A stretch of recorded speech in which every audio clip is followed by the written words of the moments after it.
Oh, I'm sorry. Did I break your concentration? Somewhere between science and superstition.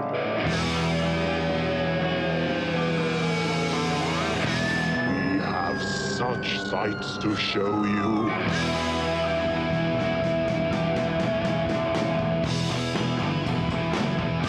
Strange Eons. Welcome to Strange Eons Radio for the second time because we weren't recording the first time. That is That's Eric right. somewhere over there. Hello. And that is Vanessa somewhere over there or down there. Hello. And I am Kelly. You guys were doing a Zoom call because I had a wedding I had to go to this last Yeah. weekend. Ooh la And then la. Vanessa, you had something that was going on also. Yeah, I did actually go to Long Beach for 2 days. Oh, Not Long Beach. California, Oh, Washington. okay. Oh, Yes. Okay. Yes. The lesser of the two Long Beaches. Big beach. Well, I've been to Long Beach, California. It's not that great. Well, it sucked because every time I looked up restaurants to go check out, it was like, oh, 4.5 stars in Yeah. California. Oh, Damn it. right, Wrong right with across you. the water. Right across from lovely San Pedro. How was the I'm wedding? drinking. You guys, I don't want to say too much about it because I think some of my family members listen. Oh, However, I have learned a lot about the people in this wedding and probably stuff I should not have learned. And why was any of that information in the vows? That's all I will say. Oh, shit. That's all I will say about that. However, I did abscond with one of the bottles of wine, which does not taste nearly as good when you start with it. ah. I started with the wine after several cocktails, and I was like, "Oh, this isn't bad," and now I'm like, "Oh, this is quite bad." We're at the beginning of October as we record this. We've got a lot of stuff coming up. We've got the Lovecraft Film Festival coming up with Yes. it, which Eric and I attend every year for the last 45 years. And I'm doing my first reading there. I hope that if you're down there, you will come and see that. Also, I must say, as I do every 4 years, do not let politics get in the way of your family. Everybody just remember you love your family. You don't love your politicians. We need to change our relationship with our politicians. If we have to have you, we will have you. And if you don't do the job, we will hang you. That's how it should be. There's a giant machine out there that is trying to get us to hate each other if they're on a marginally opposite spectrum of we all actually Absolutely. 99.9% of the stuff we actually do agree on. They're just finding those little things we vastly disagree Absolutely about. right. Yeah, I and don't then they're know just about you guys. pulling on us. It sucks. I've got members who are hardcore on both sides, Yeah. and I get along with them all the time, except when there is a Yeah. presidential election, and it's like this So stuff stupid. does not matter. It does seem like we are in the middle of World War III, so that's fun. There is that effect on their lives.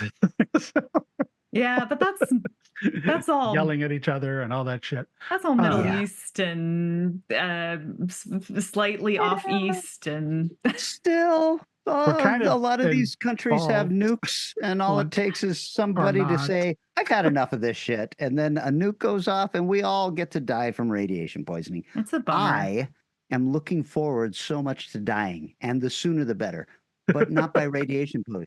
That please. is a slow, bad way to go. That's right. Awful. Yeah. Yeah. By a crazed fan would be my preferred. Oh, wow. That'd be interesting. Oh, So I'm reading this weekend at the Lovecraft Film Festival.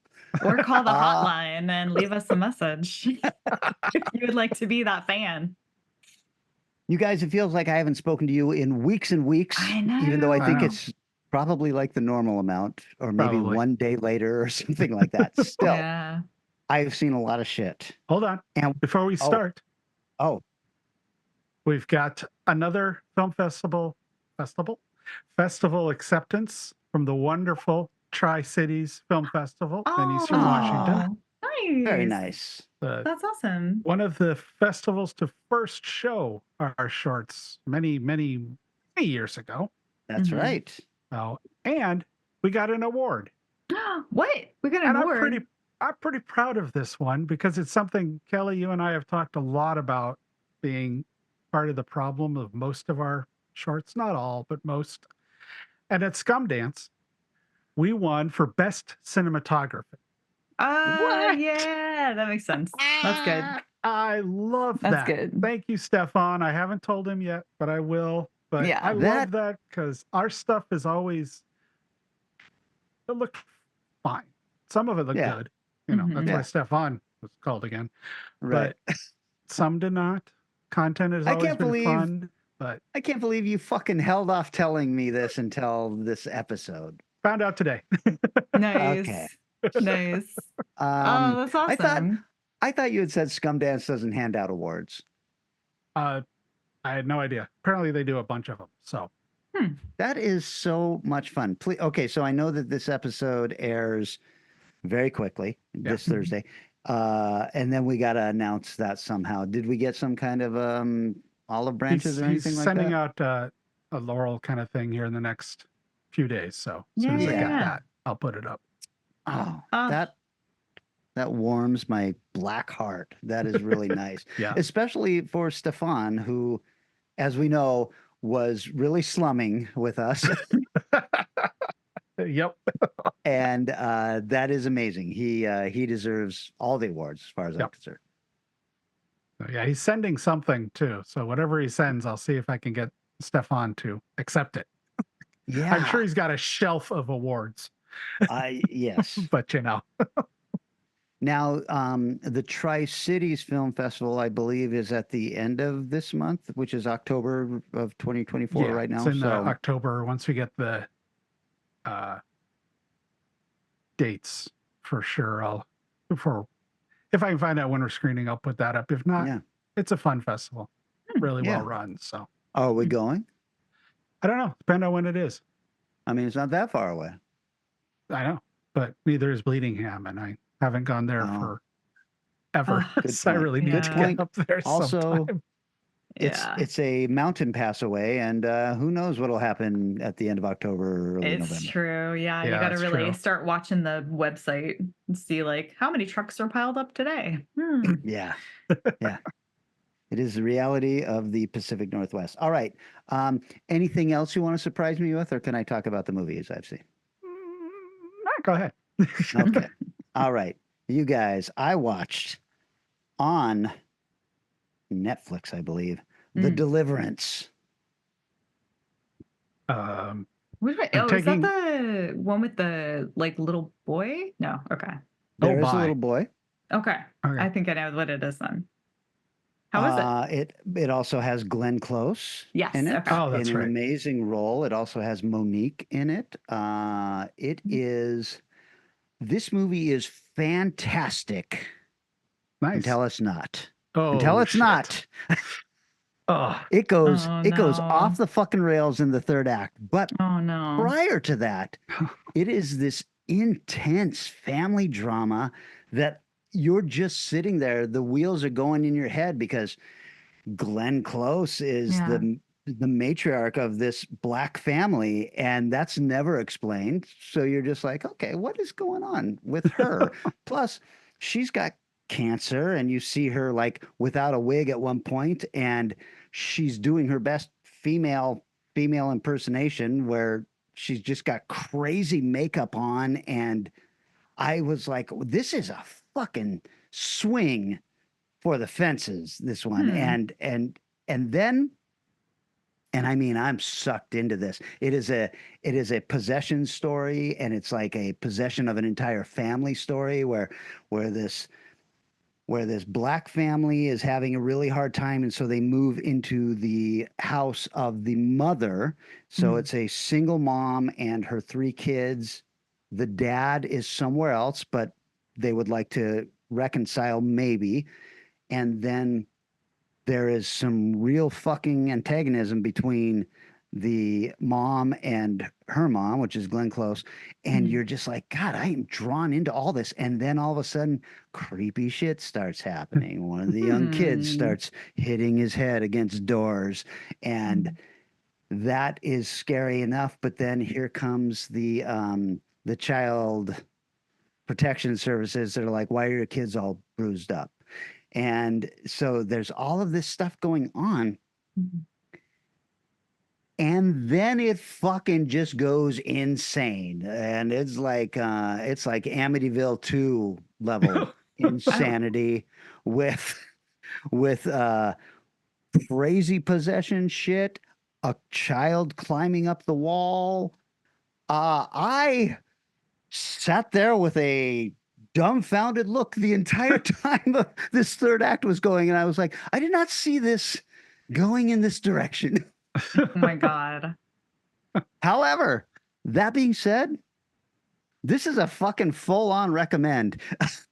It is so good until it's not, and then when it's not, it is like a train wreck that you have to watch. Oh my God. So that is The Deliverance on Netflix. I hope it is eligible for awards. I have no idea what kind of award this movie can make or earn. Well, It it's got is Glenn Close, so she is so amazing in this. Everybody is so amazing. It's just like at some point, I don't know if a studio got involved and was like, hey, we got to ramp up this ending because, And this has been slow, quiet horror the whole time. You're just going to end with slow, quiet horror? No, we need some very offensive shit at the end of this movie. and did you know that it's based on a real story? Yes, they say that. Now we all know that that's a load of shit. But they do supply photos of the people involved Yeah. at the end. Maybe. I don't know what to believe anymore. They There's could like be a- AI pictures of people that they've just been like, here you go. I heard an NPR podcast on it, and it seems like it's a real family, it's a real thing. There are a lot of moments of like people going in and being like, oh, this is bad.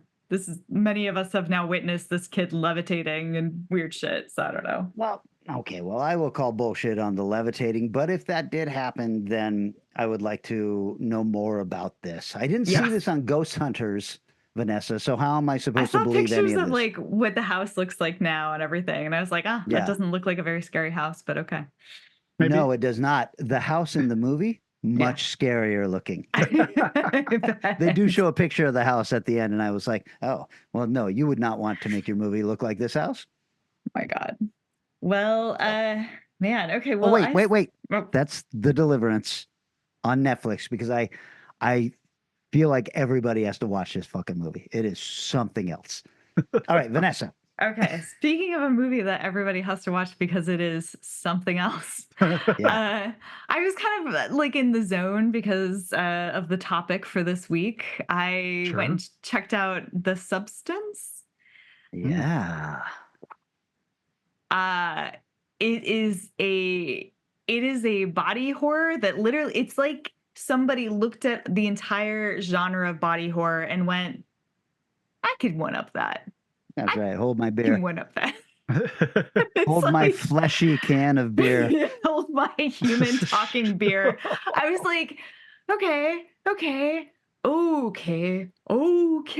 It is like so indescribably batshit insane by the time you get to the end. You're just like, I don't know. Like, I don't know what the fuck is happening anymore, but it's great. It's all great. It's incredible. I was even kind of sitting there going, I'm not sure why we made this movie. I guess I have a rough idea of why we made this movie, but I can't say for sure. I think everyone was just like, let's just have a good time. Let's just do some fucked up shit with skin. And anyway, I don't even want to say what it's about. It's just this sounds like one we should just let sit at least Yeah. for a few more weeks, maybe. You have not seen this, Eric. No. You will fucking love this movie. I think I will.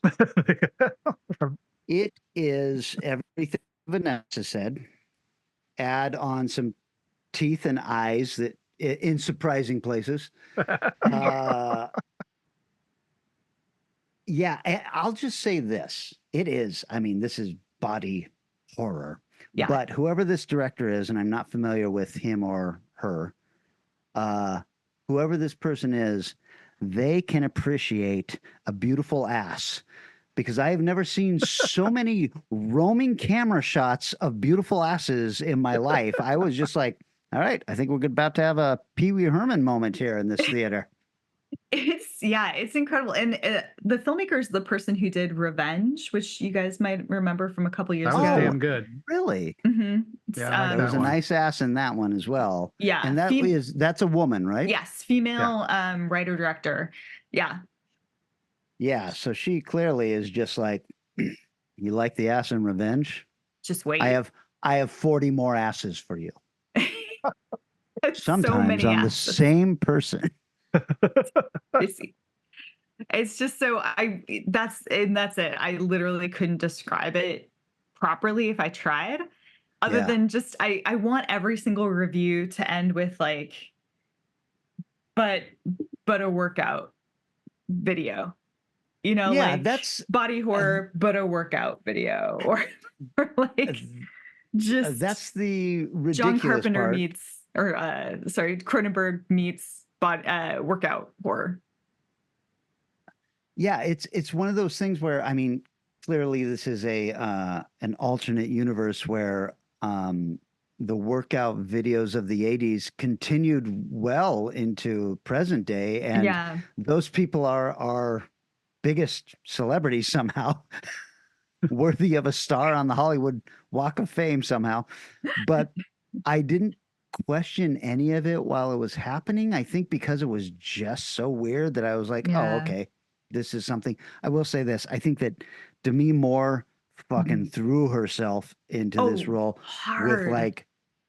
with no vanity. And Dennis Quaid, the same thing. He never had to show his naked body, but there are a lot of very uncomfortable close-ups on his face and teeth that I was like, Quaid is clearly like, all right, show me and all of my warts. Yeah. So his is almost more cringy than her stuff. Disturbing. I'm like, it looks so much worse for that actor it's so much more vulnerable than even her stuff. It's because he has no vulnerability as a character and she has all the vulnerability. And so that's why it's so hard when you see her. I fucking loved it, but it was great. Yeah, I'm the same with you. I'm just like, I guess the message is Hollywood is horrible. Yeah, I was like, is this Hollywood is horrible, or is this something to do with women body image? I couldn't. And then I read an article like interviewing the director, trying to really dig into it. Fangoria actually put out this like mini episode like magazine that showed up in my mailbox, and I was like, I don't know what the fuck this is. And then I read it right after I saw the film, because I was like, oh no, and I know what this is now. And I think she has like, she was like, oh, it's something I've been thinking about a long time. And like, she has reasons. I just don't know that that's the movie I walked away from. I was like, I don't know, man. It's just fucking insane. If there's like a deep message here about, I don't know, the way we see ourselves, that's not necessarily, it's got a lot going on. You guys should check it out. Man, I don't even care. Eric, if you and I had made this movie, we'd walk away from this going, we are so proud of this movie. It is bonkers. And you can't quantify it really at all. But I feel like whatever is going on was on purpose. So I just absolutely loved it. So Eric, I don't know if it's showing around you anymore. You got to see this. You're gonna walk out of there going, all right, well, what's my next body horror film going to be about? Maybe don't eat a lot before you go. Just gonna throw that out there. There's a little bit of gruesome stuff going on. Okay, yes, done talking about the movie. You're not going to talk much about it. Yep. Nope. I'm done. And another thing. Anyways, watch the Paramount Plus mini event documentary, whatever. Nothing but a good time. 80s metal. I'd read the book, I don't know, about a year ago. It's a pretty damn good book. And just like the book, they just kind of cover all kinds of shit. It is not a super deep dive, but it has a lot of really interesting stuff nonetheless. A lot of Guns N' Roses, but there was a quote in it that hit me that, yeah, Kelly had his old man rant earlier in the show. So I'm going to have a little bit of an old man rant here.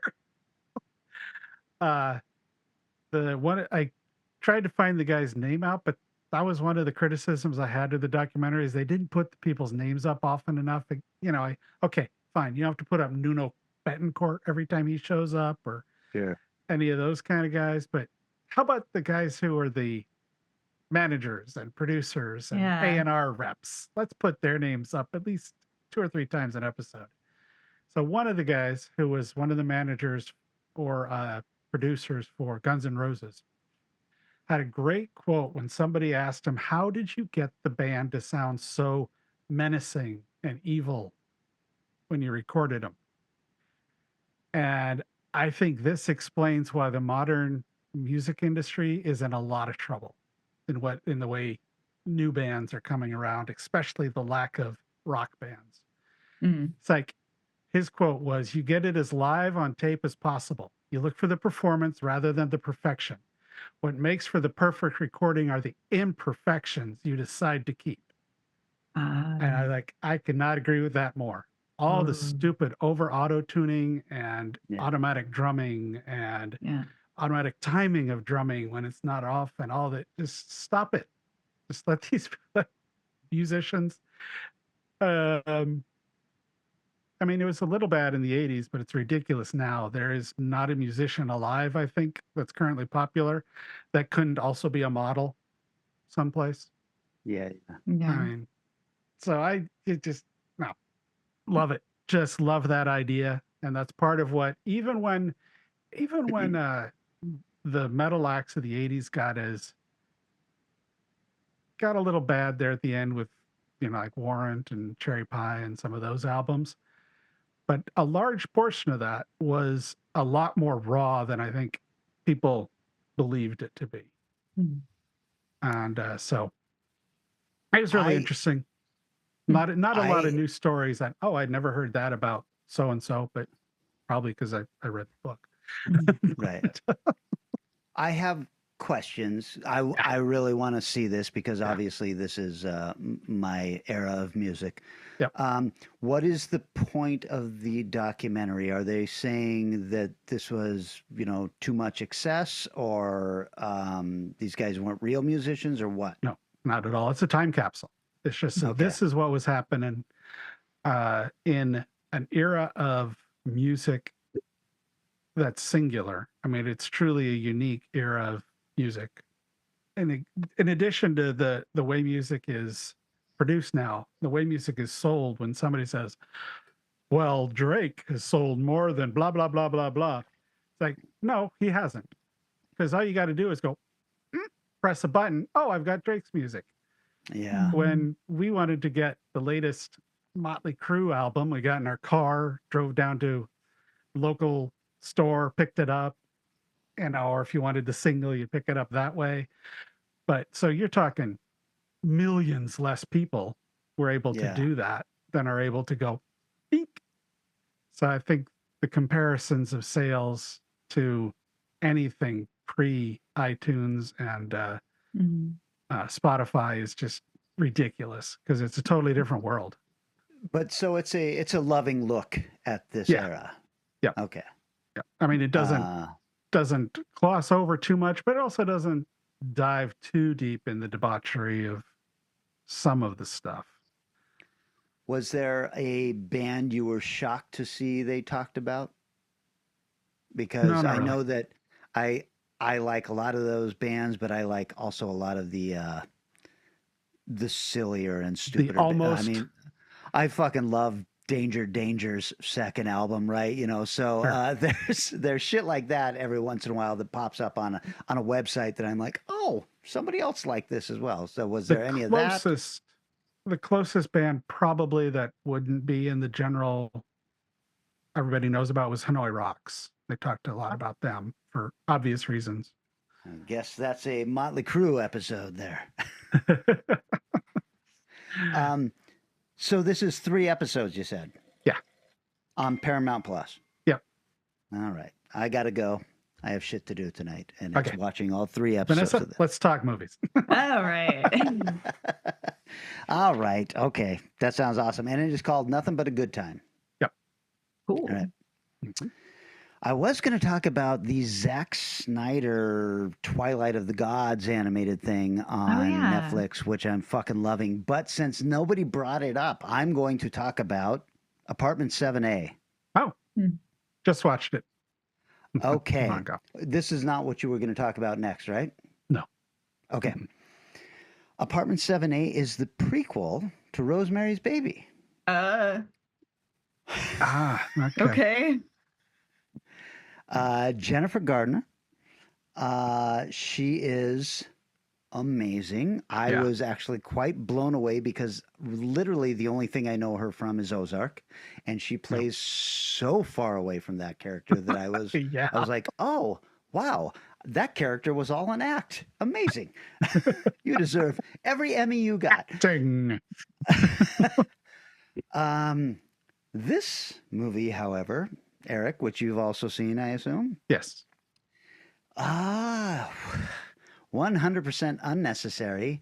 Sure. But on top of that, also incredibly boring. Oh. Really? Oh no. That's what I thought. Yeah. Really Eric, itching no? to talk about this one. Well, I reason I didn't put it on my list to talk about is because I knew you would, because it's right in that that sweet spot of your. Fucking, I love Rosemary's Baby, The Omen, all that shit is my thing. So, but even when this was announced, I was like, I don't think I need a prequel to Rosemary's Baby. Yeah. Yeah. And I was right. Yeah. Is it like a prequel in so much as they talk about the space or the characters that are in the building? It is in the same building, and it's got a lot of the same characters. Okay. And it is about a dancer who has had a horrible accident, and then she runs into these people, and much like Rosemary's Baby, they build her up and up until good shit is happening to her and all this stuff. Also, she is raped by the devil, and she's going to have not in 1970s style. It's fairly innocuous. It is. It is. But I will say it's set in 1967 and a half or whatever. And it looks really cool because you know how much I love that era. So the cars and the dress and the makeup and the decor, everything is very true to that first movie. But at the end of it, it's like, well, we know how this woman ends up. That's literally the beginning of Rosemary's Baby. So there's no tension with her character. Yeah. And if you are kind of familiar with how story works, you know how she's going to end up that way because, I mean, the only thing with me, Eric, was that she didn't make the leap that caused the injury as her leap out the window, which is spoilers for a 50-year-old fucking movie, 55-year-old movie. She throws herself out of a window at the end, and I thought for sure she was going to perfectly make that leap out the window. That's how I would have written it. All I knew about this movie literally was Rick saying, I think it was Rick who texted us saying, "Hey, I'm watching this," or it was John. Somebody's like, "I'll watch this. Pretty cool." Like, okay, I'll watch it. And I knew nothing about it. I did not see a trailer. I did not know it was a Rosemary Baby prequel. A little ways in, I'm going, is this some kind of a weird remake of Rosemary's Baby? Which, to be honest, it works a lot better as. If you watch it as sort of a reimagining of Rosemary's Baby, I mean, until the end, you obviously go, oh, yeah, okay. But it's different enough in story that worked in my head a little better. If I'd known it was a prequel, I would have, like you said, known what the ending was going to be and a whole lot of stuff there. But I just thought it was a reimagining. So then you watched it today, and at the end, you still didn't realize it was a prequel. You just at the end, I was like, okay. Oh. Right. What was this available on? This is Paramount Plus original. What was our... and for with rent some on others. Yeah, Like with Amazon. some really great actors involved, and really nice production value and all of that stuff. It feels very much like um, they fucking put this out there very proudly. They Yeah. were just like Paramount Plus proudly presents the prequel Yeah. that nobody has ever asked for. Apartment 7A. The title also a little lackluster. I Yeah. mean, if we're coming up on the end of the world, as it seems like we are, and then historians 100 years from now are piecing everything together, they're going to be like Rosemary's Baby. This sounds amazing. Apartment 7A. Shut up. This also sounds amazing, I guess. What are these fucking titles? Anyway, I didn't love it. As always, your mileage may vary. There are really nice performances. Diane Weiss does a really, really nice job. But just in the end, I was like, you guys, we got the first Omen this year. We've got this now. And it's like, all right, how about just a new story? I would just love a new fucking story. So, Paramount Plus. What do you got, Vanessa? Well, I checked out Disney's new banger, which is Agatha All Along. Did either of you see this one? Oh, yeah. You know me and Marvel. I know you cut ties largely quite a while ago. cut it out. So I hate watch everything now. So Yeah, I know. I will, can't. It's I will challenge your banger label. 12-mile pilot, but I actually, you know what? I liked it. I thought, okay, aside from maybe the first half hour of the first episode, which I didn't enjoy because I didn't care about the police procedural like knockoff version. I don't like that genre at all anyway. I do not want to watch NCIS or SVU or whatever the fuck. I'm not into it. So them doing a version of it where I was like, okay. But then once it gets into the witch stuff, I was like kind of surprised that they went a little bit darker and harder than I thought they were going to. Are you all caught up at this point, Kelly? Or So I think 3 episodes. 3 are out now? episodes. Yeah. I've seen them all. I'm right there with you with that first half hour of the first episode. I was just like, this is not working. And then when I figured out what was happening, I was like, this is still not working. This is bad. And I'm not enjoying it at all. And I'm just more angry because I like everybody involved. Yeah, I really. Catherine Hahn, I think, is one of the snarkiest, best actresses on the planet.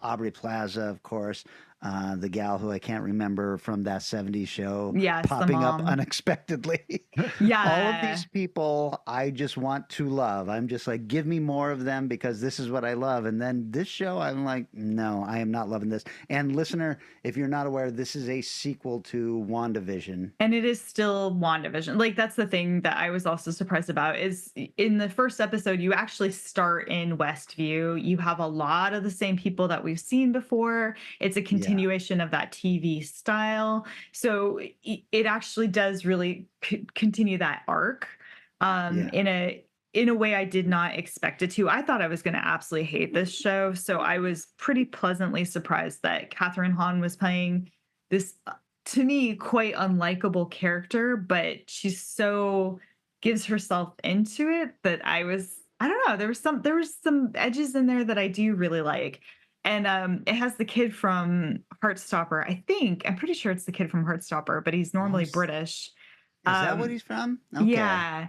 And he's usually got like the big unibrow, and that's kind of what he's known for. But I was like, oh, hey, you can act. Like, I don't like that show because I really like the comics. So I was like, I fucking hate the show. But he's really good in this, and I like the mystery that's being set up. I think we're going to see a lot more of Aubrey Plaza because so far we've seen very, very, very, very little of her. Yeah. And I don't know, The Witch's Road is interesting. Uh, I think they Yeah. pinned down wine culture, lady wine culture, very well in the third Huh. episode. How dare you? It's pretty spot on. It's like if you walked into like Martha Stewart Living magazine, but sauced. Like I'll it's say that young actor is amazing. he's very good. He's the one I have glommed onto, and Yeah. I'd never seen him before. I was just like, wow, why do I like this character so much? Yeah. But I don't know. I guess I just want I don't know. I really enjoyed the Werewolf by Night special. Mhm. Was that 2 That years was ago now, Halloween? fantastic. 2 or 3. And I kind of love that Disney's willing to do like a spooky Yeah. superhero show at Halloween time, but this one is just not working for me, and I'm angry at them because they've packed it full of people I like. Well, one thing that maybe you might appreciate about it is how much of it is tactile rather than CGI. Like the sets are all sets. Like Yes. there's very, very little CGI. I heard an interview with Catherine Hahn, and she was talking about how all the leaves on the Witch's Road, they're all hand cut. Like somebody Oh. sat there fucking cutting these leaves. So everything feels very like Dark Wizard of Oz. Like it's definitely got that vibe to it. Yeah, we'll There, see. Well, We'll see where it goes. Law and Order's all real too. I mean, it's a real Sure, cities and sure. real. Also one of It's all also in one like of my 3 favorite shows. rooms. Every goddamn show is in like the same 3 But it's all rooms. real. And every time it's a teenager who got by somebody. Who was it? Who knows? I don't know. I fucking hate that show. Well, anyways, it's fine. I will It's say, fine. oh, what was I going to say? Something about this show. Right out of my head. It was something about this show. It's right out of my head. Eric. But you don't have to hate watch. Tulsa's back on. You can watch that. That's still good. Okay. Are you loving Tulsa? Hell yeah. Okay. Still good. But the show I'm talking about, the movie I'm talking about, is another one recommended by a friend of ours. And, if you want to recommend a movie to me during the 100 days, it'll often get watched quickly. 1987's Blue Monkey. Oh, I love Blue Monkey. This is a pretty good film. It's incredibly well written. It could have really benefited from a larger budget and some stronger casting. But I tell you, man, if you love the aesthetics of an 80s looking movie, this is one of the most 80s looking horror films I've seen in a long time. Just the lighting style, the way it's shot, the way people move. I mean, it's like, wow. Was this a first watch for you? Yeah, I'd never seen this one. Now I'm offended because I know I've picked this as one of my picks for one of our subgenres. And I would have thought I would have sold this movie so much that you would have been like, I need to watch this immediately. You But probably talked about the entire who recommended thing. So I it? thought, DeBronzo? no, this was Craig. Oh, yeah, right. Okay, well, listen, hey, Because why don't you marry him? He called it like a great Craig movie, and you liked it, so he was stunned, which is understandable. Well, I see how I rate.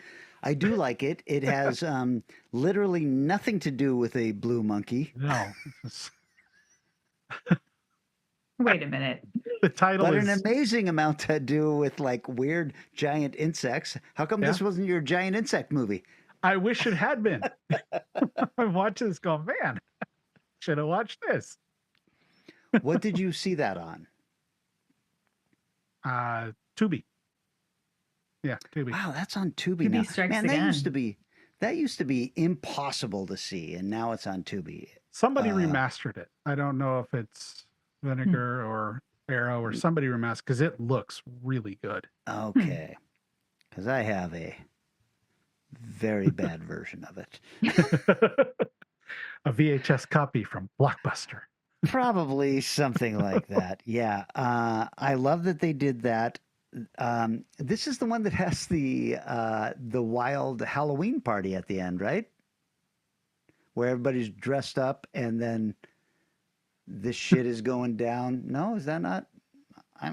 Craig will correct I me. say I don't think so. Remember them No, I chasing the think so. giant bugs at the end. There might be a Halloween party. I think there's I a wild know what you're Halloween talking party. about. I think there's a wild Halloween party, and everybody is dressed up in these costumes that are way too good for a Halloween party. I was just Hmm. like, huh, everybody at this fucking college is into paper mache and creating art. Oh, you're thinking of I think you're blending films. it's a different monkey movie, but it has an actual monkey in it. But just at Oh, the shit. start. And they're playing Listen. D&D. Listen, This you one's guys, like at a hospital. I've been drinking, so This This one takes place at a hospital. the one and- Kelly's thinking of is at a university. I'm trying to remember the name of it, but yeah, it's not Monkey Shines, but it's something like that. I'm one of those. I'm feeling a little flush now. Nice. That's good. That's good. Shall we take a break? If we're done with this, maybe we can take a break. I can get a little water in me, Mm. and then when we come back, we're going to be talking about body horror.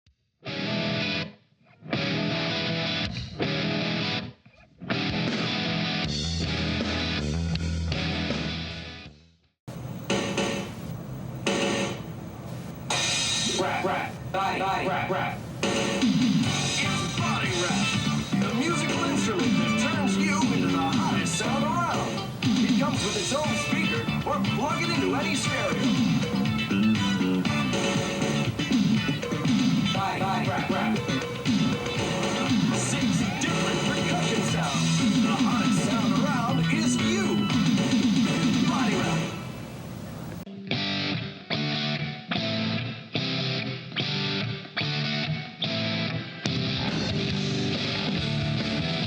And we have returned. Oh my God. I'm having such a good time tonight with you guys. It's the wine. Love you both so much. That's I was nothing to do with talking to us. the wine, Vanessa.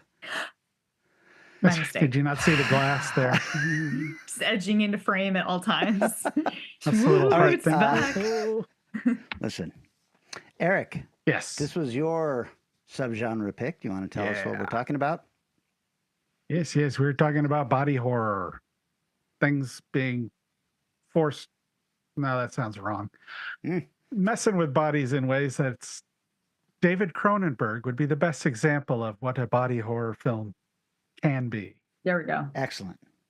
So mine will start with a much older body horror from 1960, Whoa. Eyes Without a Face.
Have either of you seen this one? Yes. Cool. I You have have the not. timer going? Well, are you ready? Yeah, sure. I said the Here title. comes. Well, shit. Okay. Jesus Christ. 10 minutes. Wait. 5. 5 minutes. 5 minutes. Hold on a second, Eric. You cheating bastard. How dare you? Thank you, Vanessa. Anyways, this is French. So here goes my pronunciation life again. Oh God. Georges Franjou, who did Shadow Man, Thomas the Imposter, Spotlight on a Murderer, Jean Redon, who, like a hair in the soup, Back to the Wall. Hold on, those are the writers. I'm getting ahead of myself. I'm trying to go fast, stupidly. The director was Georges. The writer was Jean Redon. The second writer was Pierre Boileau, who wrote the novel it's based on. And also the novel for Diabolique, which is a fantastic French film, not the remake, the original. And Thomas Narciac, who was a writing team with Pierre. So they both wrote the novels. Acting, Pierre Brassard, who was in The Most Wonderful Evening of My Life. Oh. But what movies has he done? The Man from Chicago and 151 other credits. Aldo Valla, who was in The Third Man. She was in The Third Man. Suspiria as Miss Tanner. Lisa and the Devil, 137 credits. And Juliette Monel was in Dog Lay Afternoon. Bluebeard and Assassination in Rome. Okay, so this basic story of this film is there's a surgeon who's caused an accident which leaves his daughter's face fully disfigured. And he goes to extreme lengths to get her a new face. The extreme lengths are removing other people's faces and trying to graft it onto his daughter. Yes. One weird thing about this film is the music is a little bizarre. It's almost circusy, and it's used for several times as a suspense cue. So I'm like, kind of pulling me out of this pretty fucking good movie. The surgery scene, oh, Jesus Christ. It is staggeringly graphic for 1960. It's black and white, so there's no blood. But I swear it's a 5 to 8 minute scene of him lining this lady's face, cutting along the line, cutting along the eyes, sticking tools underneath to pull the skin up. It's like, oh my God. It just keeps going and going, but sure is effectively well done. I'd say it kind of gets a little slow in the middle, but not too bad. But damn, does it end well. The ending is awesome. And since we're being less talking about the plots and stuff, I put down thoughts on what I feel the film is trying to do. And I think it's a powerful, incredibly well-made film about identity, self-identity, emotional detachment from who we are as a person, and sorrow at the loss of who we think we might be, while fighting to regain a sense of self. And I got to tell you, highly recommended. If you're in the Seattle area, this is playing at the Egyptian for Scarecrow, another Scarecrow with Sif. And I think it has like 3 screenings. So if you're in the area, I would go check it out. And I'm just going to say the tagline, and then I'm going to quickly move on to something else. Tagline: beautiful women were the victims of his fiendish facials. To avoid the problem of European censors, they were told the studio told the writers not to include much blood, which would upset French censors, refrain from showing animals getting hurt, which would upset English censors, and leave out mad scientist characters because it would upset German censors. All 3 were part of the novel. Let's see if there's a little other things. A couple other quick notes. The film was cut drastically, and hey, the surgery scene was one of the main things cut. And interestingly, a scene was trimmed of the doctor where they tried to make him seem more likable.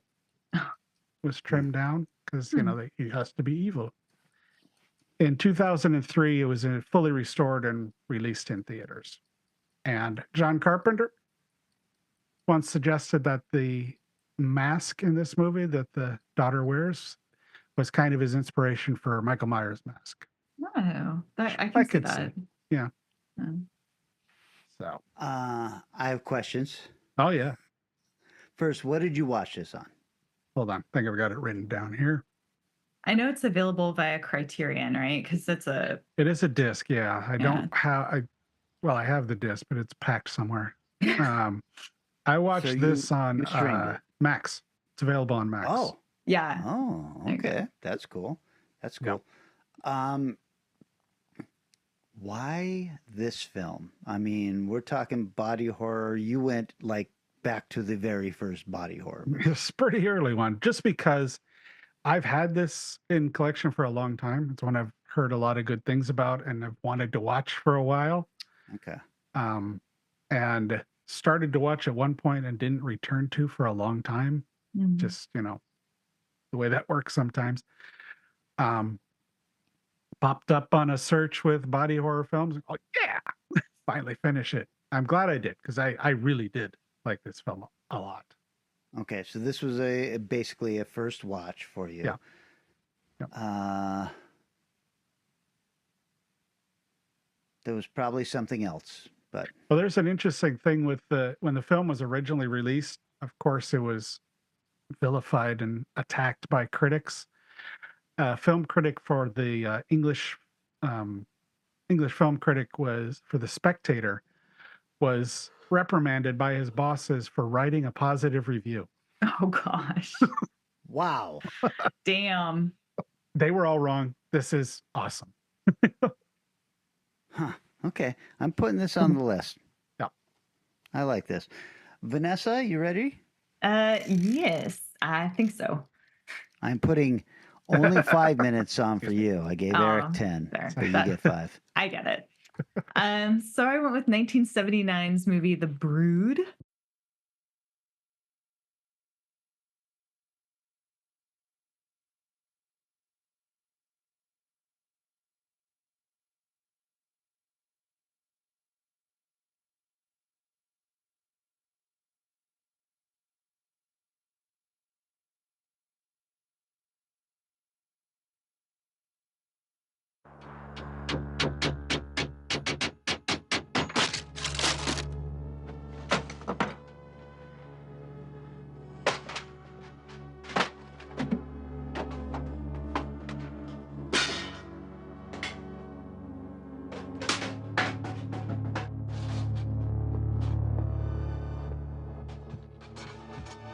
They come from the unknown, and they're here now, hiding, waiting to strike.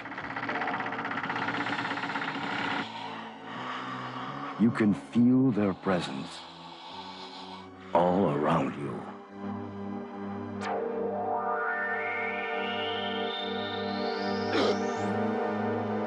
Never before have you come this close to the edge of terror. Never before have you faced anything so strange and sinister, so bizarre and unnerving. Never until now. David Cronenberg's The Brood.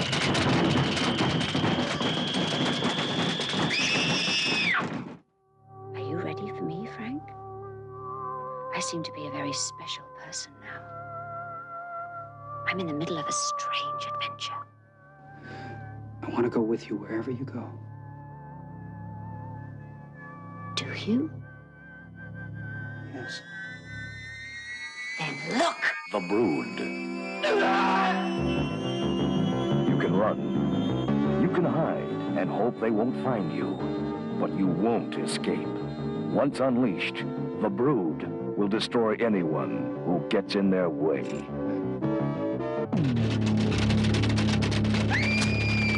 David Cronenberg's ultimate experience in inner terror, starring Oliver Reed and Samantha Eggar. The Brood. They're waiting for you. Oh, This is, of course, a David Cronenberg joint. I just really may as well go body horror, go classic master body horror.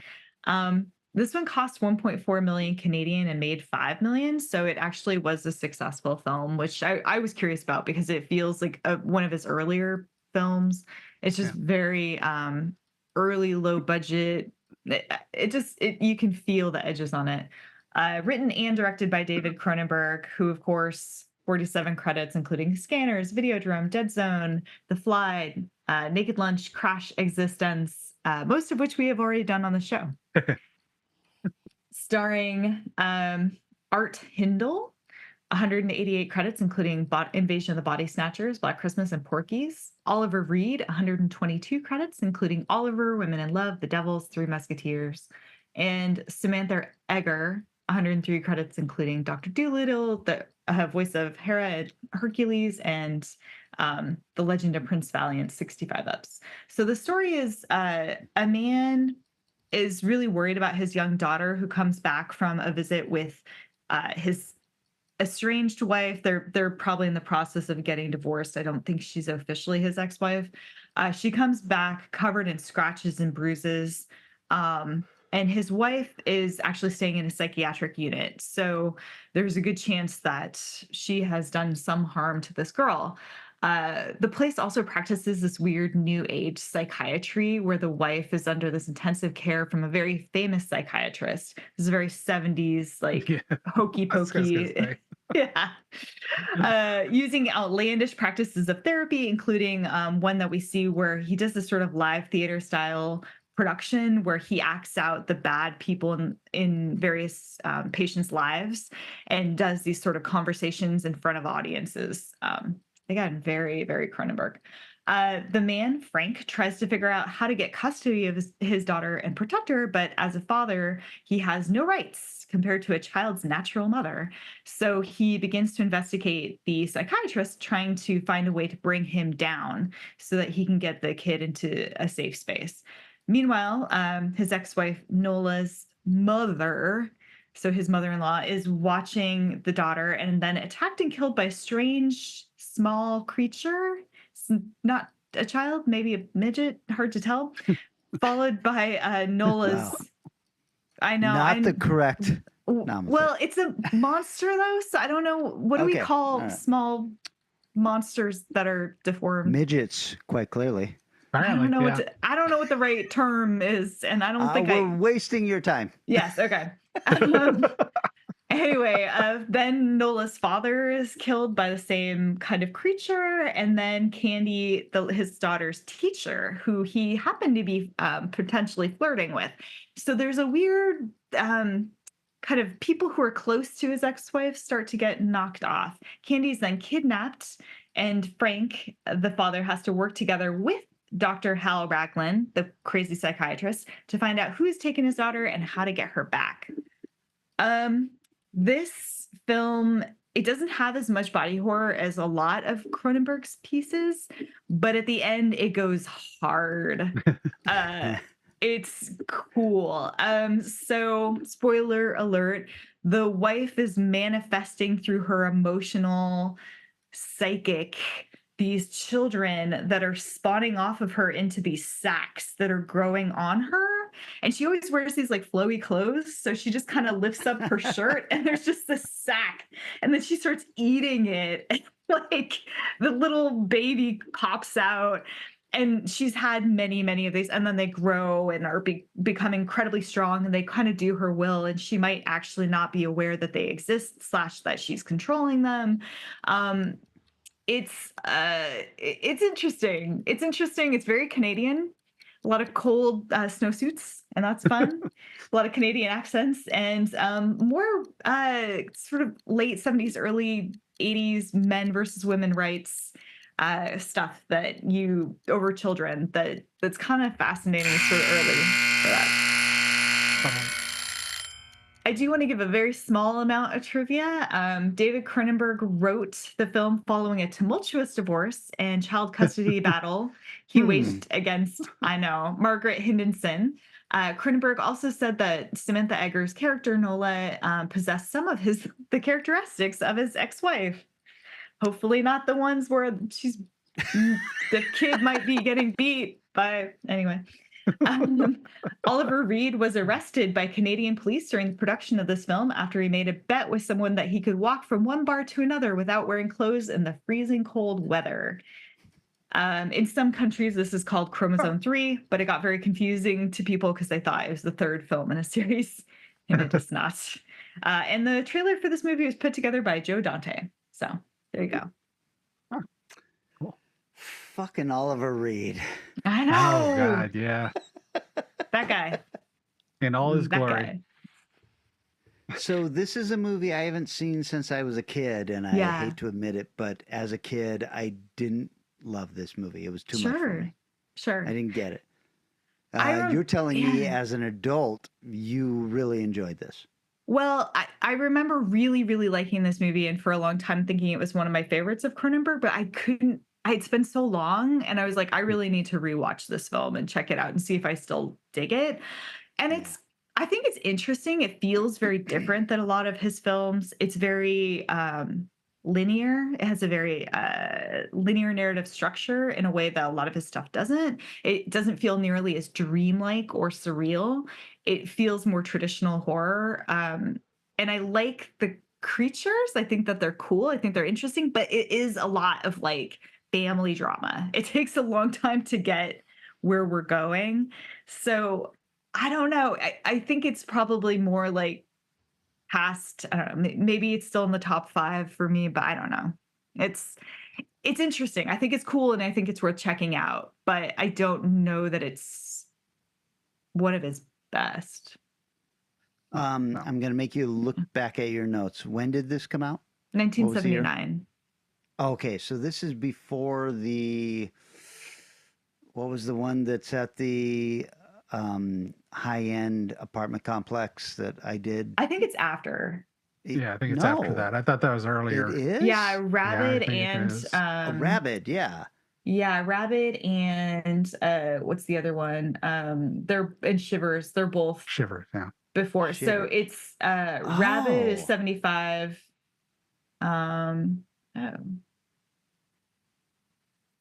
Okay. Sorry, it did a weird thing on here. Okay. Yeah, Shivers is 75. Rabid is 77, and The Brood is 79. And then after The Brood, the next one directly after is Scanners. He starts his run. Which makes Right. sense because it's also very, we start to get more and more into that psychiatrist stuff. So I mean, But- you got but Scanners, how- Videodrome, Dead Zone, Zone. Fly. I Yeah. mean, nice after little that, run. he really takes off. So this was, you can tell he's getting some shit out of his system with this one. But how interesting then for Shivers, then he goes into a smaller story. Yeah. Well, yeah. Well, Shivers is before this, so That's what I mean. So Yeah. Shivers is this apartment that's sure. going insane, Oh, I and see what you're then he saying. brings it down into Yeah. a family. Yeah, no, I think you're right. Like that is pretty fascinating. And like maybe the bigger budget moments for him are the psychiatry complex does feel like almost like a weird hippie. It's not commune, but it feels like a space, and the kids' playground feels like a space, but still it's not nearly as you don't have as many characters being juggled around. You're definitely in a smaller set of people. Final question. Yeah. You kind of like this. You liked it more the first time you saw it, and now you're like, yeah. I still like it. I think it's cool. I think it's a really cool reveal, and I like the basic story, but it takes a long time to get where it's going. Like there's a lot of buildup, and I can see why you wouldn't like it as a kid. There's just, you feel like you're really rowing that canoe down the river to get to the cool location. So Got that. Well, that's a 70s thing. A whole lot of movies in the 70s where nothing happens to the last half hour. Yes. And it feels very much like that. In the last 20 minutes, you're like, fuck, what? But up until then, it's like I said, it has the least amount of body horror of most of his movies up until he did like Eastern Promises and stuff like that. But it just feels like he's doing something eventually, but it's more about, you can tell it's more about the relationship and the stress of his daughter and danger. And Right. So Eric, you say it was a 70s thing. I was probably 15 when I watched this, and I do know that I liked 70s movies, But Vanessa, I'm curious now as a parent Mm, how it affected you, because I it's think that weird. was probably what pulled me out of it as a Yeah. 15-year-old. I was just like, this, I have no relation to this What is story this, now. Kramer versus Kramer 2? Right. It is just Kramer versus Kramer. It really is. If you've seen Kramer versus Kramer, you've seen this movie, but you need like an egg sack. Like Oh boy. add an egg sack. Um, Oh boy. and That's got to actually, go in the episode description, I think. I The I would fuck? say as a parent, like a lot of these horror films with kids has affected me and hit me super differently. But the thing that bugged me the most out of this is when he starts taking the clothes off his daughter and seeing like mark after mark. That was the worst part. The rest where it's Yeah. like the kid gets kidnapped by like little demon kids. I was like, it's weird, but whatever. I don't care. know. The actress who plays Candy is very bad. I should also say. So you're like, do you miss her that much? She'll wander back Wow. eventually. It's Just fine. make another. No, yeah, that I do think it's interesting the politics of the time where that whole like fathers don't have rights thing. You can see that stress and that tension of like like it's hard as a woman to want to side with a guy in any kind of parental battle situation, but yeah, it is scary. It is scary when any person feels like they don't have the ability to go into a courtroom and say, hey, here's the facts, here's pictures, here's time dates, Yeah. here's witnesses, and not have the law assist them in taking their kids and putting them in a safe space. So I don't know. Oof. It's Yeah, fascinating. right? Hashtag believe all men. Okay, I'm giving myself 5 minutes. It's even hard for me, man. I've met men. And I am talking about a film from 1993. This is my time, you guys. I'm gonna barf. It's called Body Melt.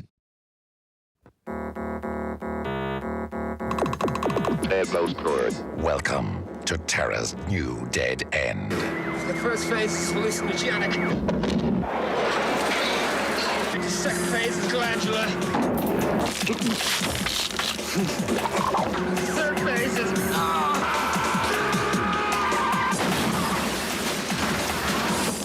Body melt. He was one healthy dude. Unnaturally healthy. Now I'm talking new drugs here, right? I'm talking 90s, man. Cognition enhancers. Designed to take your mind into new intra-phenomenological dimensions. In Sleepy Pebbles Court, something deadly is happening. All Matthews, target number 1. One by one, Move family. they're dying. Now Simpson and Dinner Organ 2. Be prepared, Cheryl and Ryan ran positive pregnancy. because nothing can prepare you for the horror, Up until their birth, babies are the ultimate parasite. the madness, Something is wrong. the fury. What is this? A new age of human potential has dawned. Body melt. Pray they don't visit your street. Done any good drugs lately? Go on. It was written and directed by Philip Brophy, who works mostly as a composer, but has 3 directing credits, which is this, a short film called No Dance, and a feature called Salt, Saliva, Sperm, and Sweat. Gross. God. Yeah, it stars Gerard Kennedy, who has 86 credits, mostly TV, Australian television, but also Wolf Creek 2, Lucky Miles, and The Last of the Knucklemen, which I assume is some kind of fingering video. Also in this is Andrew Datto, who has 6 credits, including Ned, Cluedo, and the Kink in the Picasso. Everything okay over there, Vanessa? Do not answer, because next is Ian Smith, Headphones off. who has 38 credits. Ian Smith, you guys, has 38 credits. 1 episode of the XPM, 1 episode of It's a Date, and 1,721 episodes of Vanessa Neighbors. Yes. when they become good friends. All right. This movie's called Body Melt. You guys have not seen this? I think I have. I would suggest that you both need to watch this again. Opening credits reads Dumb Films Presents. So I think we kind of all know what we're in for here. I'm gonna write this one down here.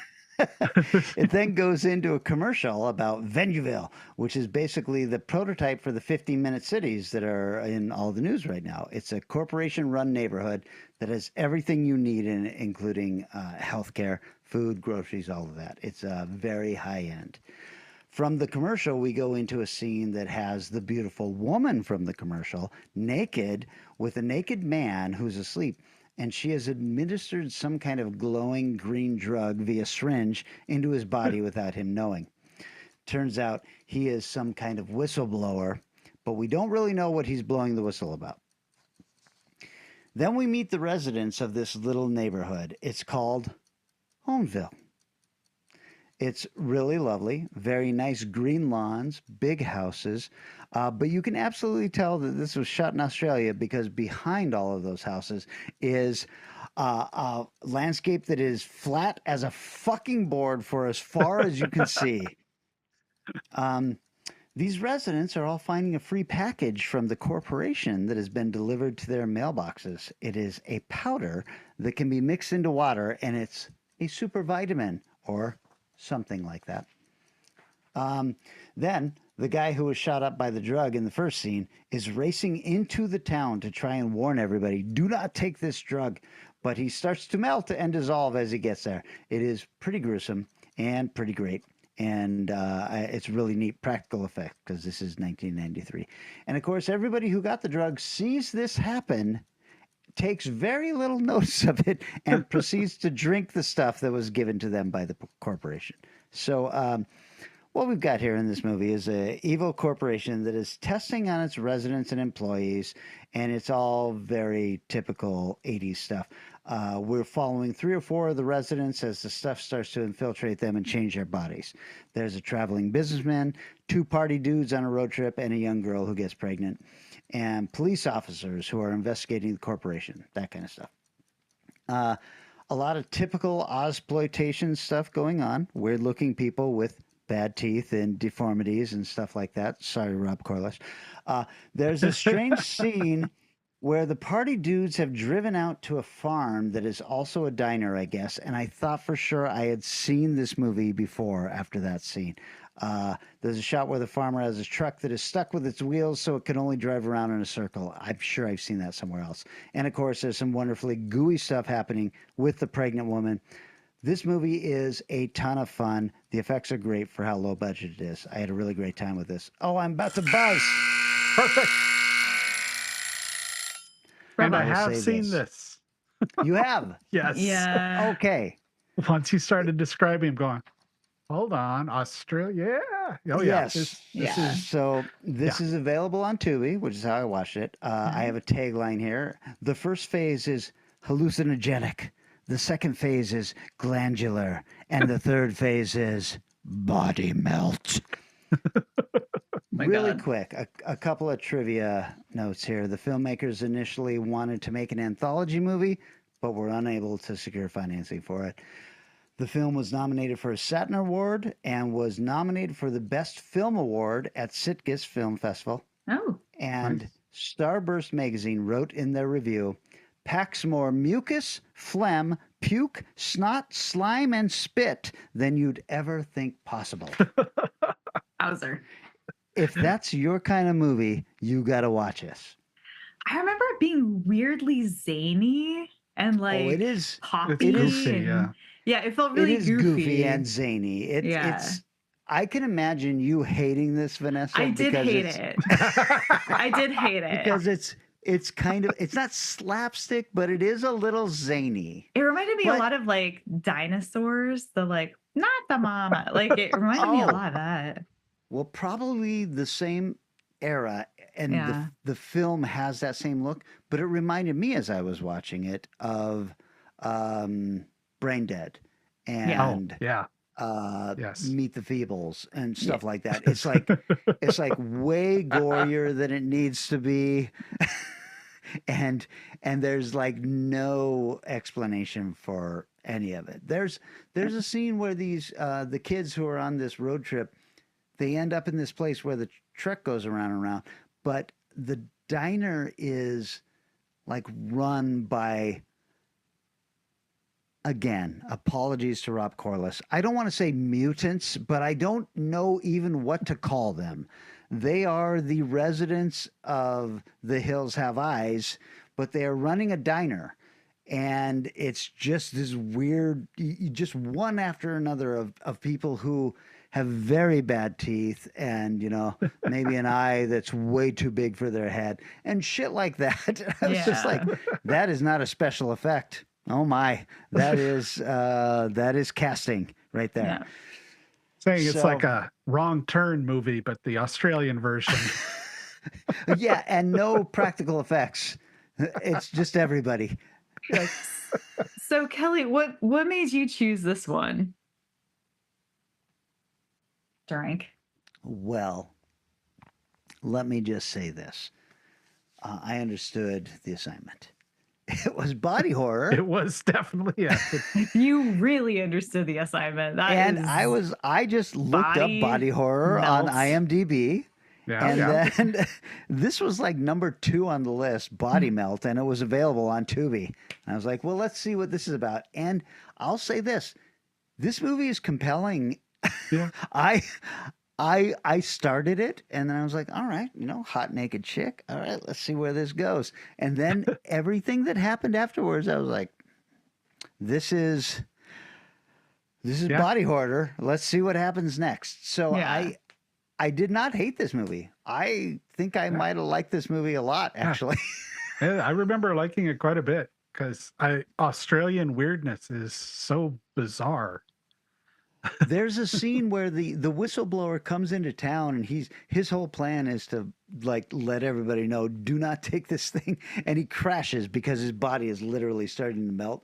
But when he crashes, his neck skin splits and then these tentacles come writhing out. And I was like, oh, that's more than a body melt. That's a body ad. I was like, that's not a knife. and then the pregnant girl, when she's like threatening to stab herself in the belly because things are not right. And her husband's like, please do not do that. And then something shoots out of her vagina and attaches itself to his head. And he's fighting this. God. The knife drops out of her hand and her... Vanessa, you're going to love this. Her very pregnant belly just splits wide open and a bunch of steam shoots out and she dies. And the camera just goes shooting into all her guts, flapping in the wind from this steam. And I was like, well, this is definitely my movie. That's definitely how childbirth works for anyone who's curious. I just want to point that out. I assumed. I don't know, but I assumed. Yeah. Why would they lie? Yeah, that's why you get a free night in the hospital. Well, not free, but you get a night in the hospital no matter what. They don't let you leave immediately because they got to like take care of that business. Yeah. Almost literally the opposite of free. It costs a lot of money. Costs a lot. Yeah, costs a lot. I agree. I don't even want to talk about it. Anyways. Well, here we are talking about it. Body horror, Vanessa. I mean, it's just how we reproduce as human beings. That's okay. Kind of a body horror, is that what you mean? Horrific. Horrifically. All right, guys. I had a fantastic time with this subgenre, but I should mention that Eric and I are heading to the Lovecraft Film Festival. We will be there on a regular recording day. So instead, we have an episode of the Amityville Horror podcast show. Picture show. Picture show, that's right. And this time our guest is Michael DeBronzo. Yeah. And then You mean the guy that runs our phone lines? Yes, of course. Our secretary? Of course. We just reached out to him and we were like, DeBronzo. Jesus Christ, do you want to be on the show? Then we are back. I I don't know whose turn it will be or what the thing will Doesn't be. matter, but though, does it? Yeah, It doesn't we'll matter. figure that out. We will figure that out. So next week you're going to get a Amityville Horror Picture Show. This is the part where I think everybody. You're not going to tell anybody what we're talking about in October? Oh my God. Oh my God, Eric. This is so funny you mentioned this because I feel like I had to fight for this. Oh, yeah, sure. You Real did. hard. You really did. Kind of. Ninja We had October! We had such a good time with Toho a couple of months ago, or a couple of weeks ago, I guess is all it was. Yeah, That I was like, what about October? And you guys, without thinking, were like, oh, that sounds fun. So that's what we're doing. Mm-hmm. But I think that we've only got a couple of weeks of that. Yeah. And then we get October's right got a into lot of November. Thursdays. I think we have at least, we might have 4 episodes, but I'll Oh. double check. That would be amazing. So we're going to be talking about Toho films in October. Yeah. So I think I was resistant until I understood what you meant. I was like, what? No more ninjas. No more vampires. No more ninjas, whatever. Or maybe ninjas, because Toho is a legit film company that has been making movies for 100 years. Yes. Maybe Yeah, not they're 100 years. MGM, 60 Paramount. years. Yeah. Yeah. So we're talking Japanese Toho films in October. Wait till you see what we're doing in November, which is not Toho. Oh. It You will would be even say different. it's no Toho. Oh.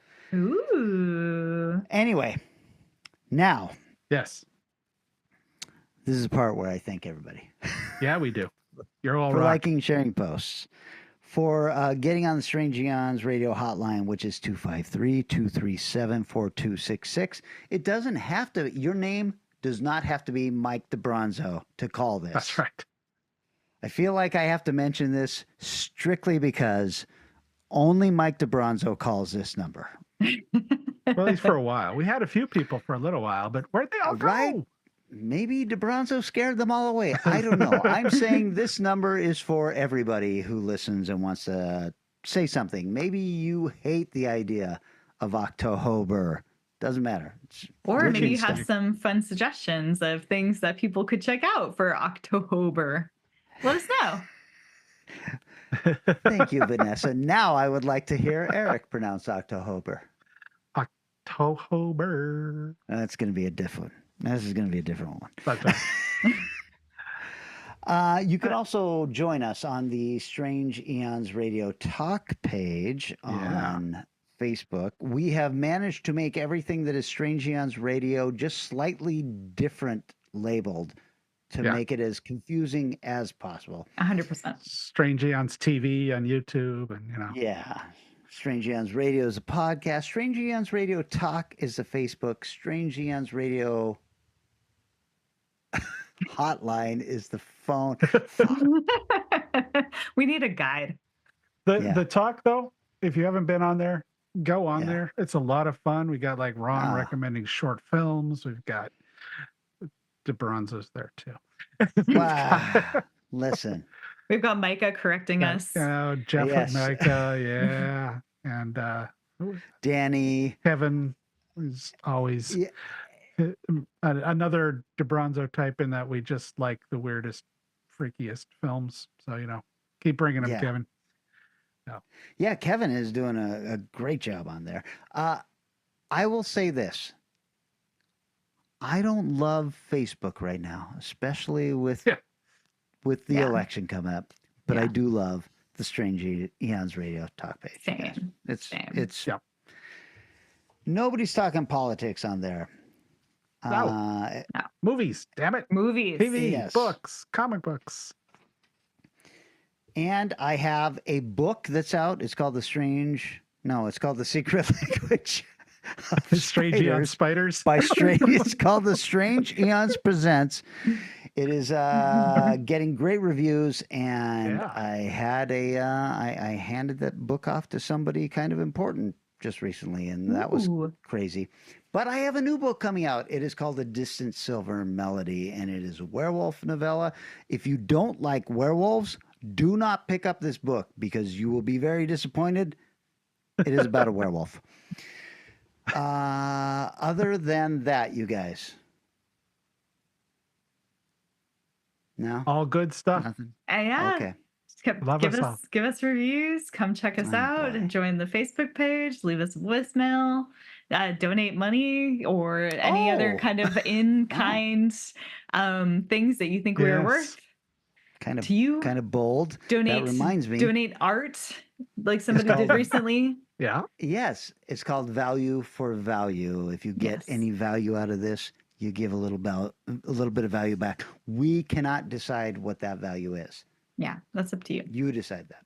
That's So, all right, you guys. I am now. This is going to come as a shock to both of you. Drunk. I was going to say a little tipsy, Drunk. but I'm ready to end the episode. That sounds like a plan. Yes. All right. We'll see you in 7 short days. We're doing an Amityville episode, and then we're back. So, all right. See ya next Thursday. Transportation and other considerations for Strange Eons Radio, produced by Pan Am Airlines. When you think of traveling, think of Pan Am. You can't beat the experience. Guests of Strange Eons Radio stay at Econo Lodge Everett. It's an easy stop on the road, you know what we mean. Strange Eons Radio is recorded live in front of a studio audience. If you enjoyed this episode, please consider leaving us a positive review on your favorite podcast app. Sit, Ubu, sit. I'm gonna barf.